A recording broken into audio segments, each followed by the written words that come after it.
Australia.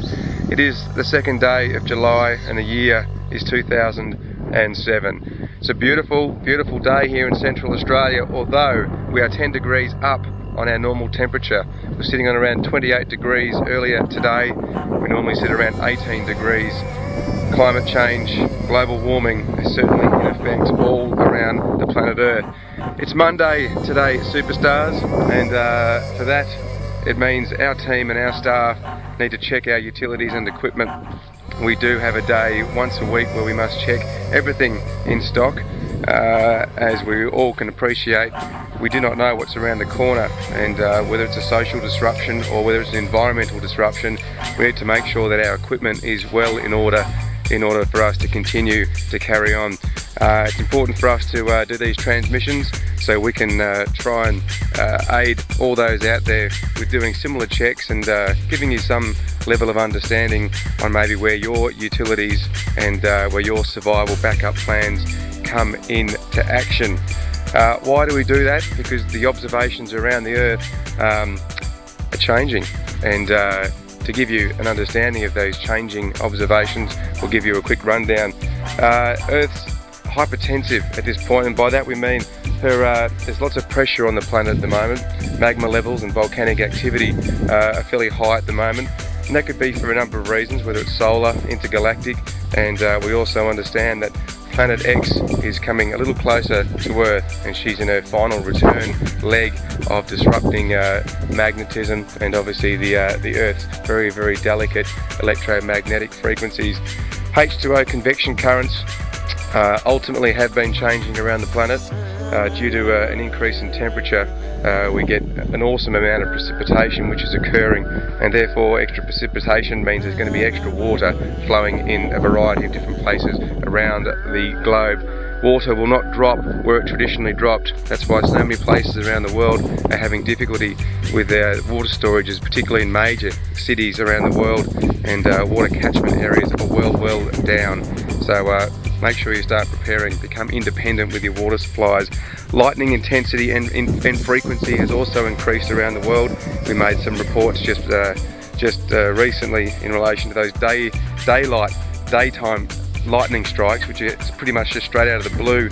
They're positively charged instead of negative, and they are intense and very, very strong. So keep an eye out for that extraordinary effect of lightning around the planet. She's really going berserk, and the intensity's really picked up quite a bit. Now the planet's febrile, as we all know. She's picked up in temperature due to that layer of pollution keeping in that entrapped heat. So we can't get rid of that heat. The only way we can do is reduce our consumption on our fossil fuel goods. So whatever we can do, turn off your lights, as we've been discussing for many, many days and many years here at the sanctuary. All we can do is reduce it and become carbon neutral in whatever way that you possibly can. Ice melting still continues down in the Arctic and in the Antarctic and in all mountain glacier areas. You've only got to look at some photos of what was and what is now today. She's moving very, very quick, and that rapid decline in ice is obviously going to change the salinity of our oceans, and more importantly change those ocean currents, particularly there at the North Atlantic, which we have a great deal of concern. If that starts altering or indeed stops, we're going to send Europe and parts of America into a very quick ice age. So let's keep an eye on that one, shall we? What else have we got? Temperatures and diseases and viruses have also got a bit of a problem. As our temperatures increase, certain viruses which have remained dormant for many, many years can obviously raise their heads. We've had obviously issues in the past with SARS and also the West Nile bird viruses still continue today. So we need to prepare for these uncertain activities to continue. The planet Earth has respiratory difficulties. By that we mean 13 million tonnes of toxic chemicals are still released every 24 hours into our beautiful atmosphere. 13 million tonnes of toxic chemicals. We need to reduce dramatically. This is every 24 hours. 200,000 acres of our beautiful pristine forest is removed every 24 hours. 200,000 acres. That's not good. Oxygen's down, CO2 levels are up. The outcome to all this means we're going to get extra storms around the planet. More storms with greater intensity. There'll be more floods in unusual areas. More floods, and they're going to be anywhere at any time. You've got to get used to it. I'm sure you're gathering the same information as we. What does your weatherman tell you? Does he have any idea? Probably not. This is too difficult to tell right now. The planet's in a great shift, and all we can do is prepare. Winds are going to be up worldwide, so the extra intensity on the winds, more tornadoes, more hurricanes. Volcanic activity and earthquake activity, as we mentioned, is going to be up. Where does this lead us? Back to our Monday checklist again. Economic collapse has a greater viability, and unfortunately we may look in the future of a mass scale environmental migration. It's going to have to happen at one point or another. We're certainly in favour of setting up sanctuaries throughout the planet for all continents on the planet Earth, and to be quite honest with you, we don't care. It's our generation. If there's 6 billion people on this planet, then we need to make sure that 6 billion people on this planet have a viable shelter for this coming change in our climate, extreme as it may be. Anyway, first check is well-being. Remember, this is all about you. You're a superstar. No one can ever take your soul away. Doesn't matter who you are, what colour you are, if you're male, female, if you're a toad, if you're a frog, if you're a camel, if you're a goat, you are a legend. So welcome to the planet Earth.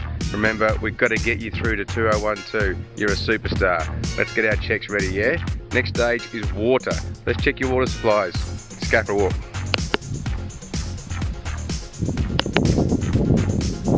Okay, this is one of our water tanks. We've got around about 75,000 litres on storage here. This is rainwater.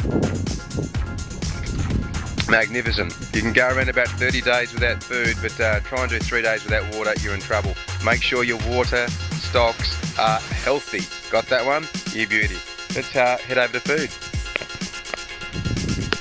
Okay guys, we're in our food storage department, and we'll just do a quick run through because we've got to get to energy and utilities and shelter, etc. Yeah?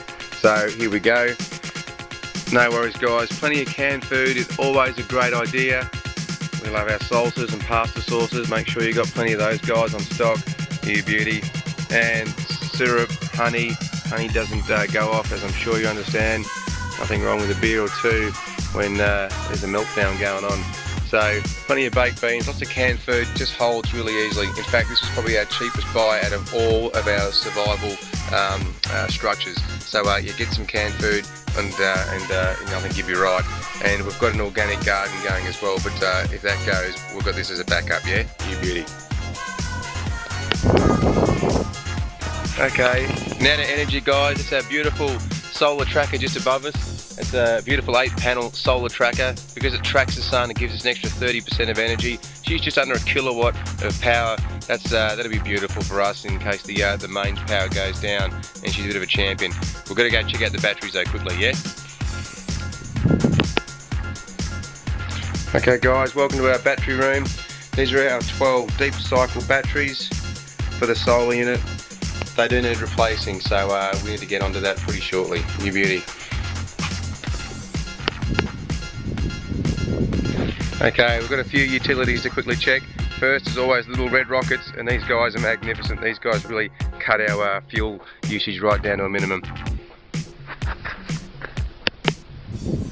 Whirly whirlies are working just fine, and our satellites beautiful as well, including our solar hot water system, which is this big fella. Lovely. And there's 2 of those, and they're in working order. Magnificent. Yeah, baby. Yeah, no dramas guys. As you know, we're building our domes, but in the interim we need to have something a bit stronger over our heads, just in case this atmosphere of ours doesn't play too nicely. Let's have a look at our bunker. And finally guys, is our shelter. This is our sea container, which is it's called an insul, which means it's has about half a foot of stainless steel insulation, and we converted this beautiful shipping container into a 6-bunk little bunker, as you can see. New beauty. There you go. No worries guys, have a great day. That'll do us for the day. We'll see you tomorrow. This is Earth Sanctuary, and today was Monday. Get your Monday stuff sorted out. Get it all checked off. We want you to survive and get through to 2012. You beauty.